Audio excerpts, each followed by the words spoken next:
legend between. Before we started with that, I wanted to ask you guys, I've been making these videos for a while. It looks like I've got about 5 subscribers since the last video I made.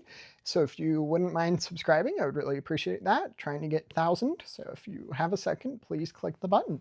But now we'll get back to the prediction. We'll start out with the state of Nevada. Going to put Nevada into the lean blue margin. Mark Kelly, of course, senator from Arizona, neighboring state. I think he would perform quite well in the Sun Belt. I think J.D. Vance would probably have an upper hand in the Rust Belt. We'll get to the Rust Belt later. But for now, as far as Nevada goes, I would put that in the lean blue column. I'm not sure why it's in the tilt red, but that should be in lean blue. And then that leaves us with the next state in the Sun Belt. This is Mark Kelly's home state, that being the state of Arizona. Arizona, I'm going to put into the lean blue column as well. Generally, Arizona is a little more competitive than Nevada is in past elections. Although it wasn't the case in 2024, Arizona was actually more Republican than Nevada was. But generally, I guess what I'm trying to say is Arizona is generally harder for Democrats to win than Nevada. The state by a lean margin, which is very impressive. It was the only one of the swing states that occurred in. And then Nevada also went to Trump in 2024. However, it was by a narrower margin. And I think if Mark Kelly were to be the Democratic Party's nominee, he is definitely a moderate candidate. He's had to be to win in a swing state like Arizona. I think he would do well.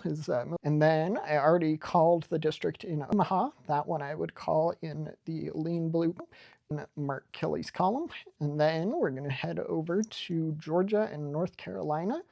Georgia, I'm going to be putting that one into the tilt blue margin. I think the state would probably be closer than the other half of the Sun Belt, primarily because Mark Kelly, he is from the Sun, quite a bit further away there in Georgia and North Carolina.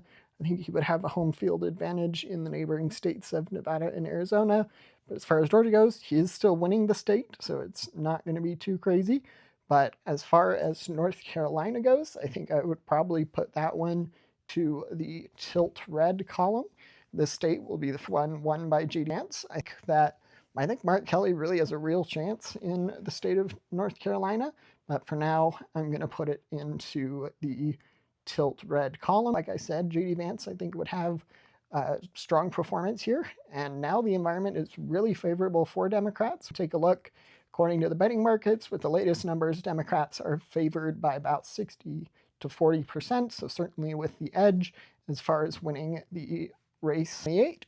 And then we're going to get to the 3 Rust Belt states. I'll start with the state of Wisconsin. I'm going to put Wisconsin into the tilt blue column. I think the state will go blue. I think it's probably going to be the best hope for Democrats in the Rust Belt. And then with that, I think it might just not quite. He needs one more vote.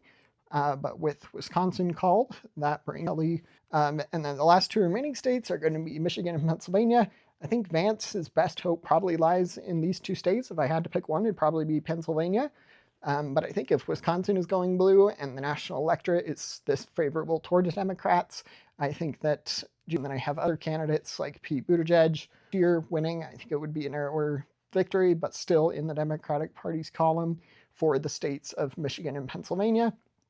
And that is going to be, if I remember correctly, about 303 for the Democrat Senator Kelly. That's going to be the call there. Don't forget to like and subscribe. Thanks.